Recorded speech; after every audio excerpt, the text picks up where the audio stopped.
ቤተክርስቲያን ውስጥ 5 አይነት በሽተኛ ነው ያለ። የመጀመሪያዎቹ በሽተኞች እነማን ናቸው? ወንዶች። በሽታቸው ምንድን ነው? ዝሙት። ሴትን ባዩ ቁጥር በዝሙት መነደፍ ማለት ነው።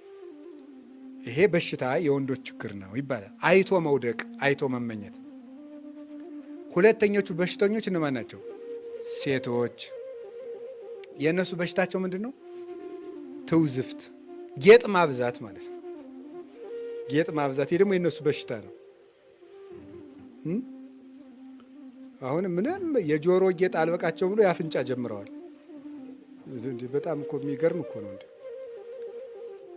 እንደዚያ ማለት ይሄ ትውዝፍት፣ ይሄ የሴቶች በሽታቸው ነው፣ ደዌያቸው ነው። እነሱ የማጌጥ በሽታ አላቸው። ያጌጡትን እያዩ ደግሞ የወንዶች የምን በሽታ አለባቸው? የዝሙት በሽታ አለባቸው። ሰይጣን እያስተባበረ አድርጎ እንደሚያጠፋና እያዩት። ቀጥሎ ሶስተኞቹ በሽተኞች እነማን ናቸው? የካህናት በሽታቸው ምንድነው? ትዕቢት ነው። እኛ ያሰርነውን መንግስት አይፈታው ይላል። ይፈታል? ይፈታዋል ወይ? አይፈታውም። እኛ የፈታነውንስ መንግስት ማሰር ይችላል? አይችልም።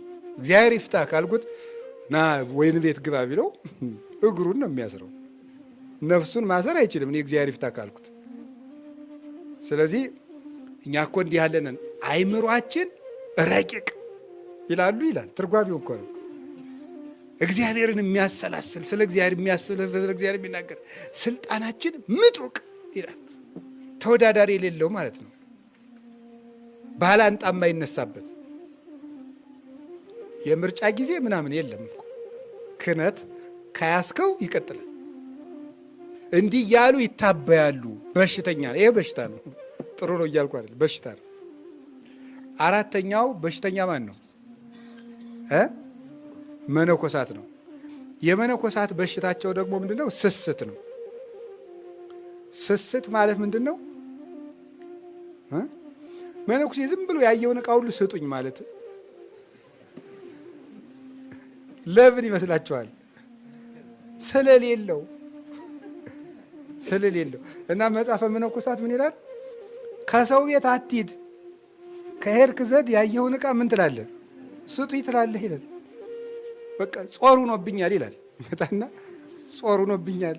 የራሱ ዳዊት እያለው ጥሩን የተደጎሰች የሌላ ካየ እሷን ዳዊት ስጠኝ ይላል። ጾር ነው ይሄ ማለት ነው። ለምን ይሳሳሉ ሲባል በፈለጉ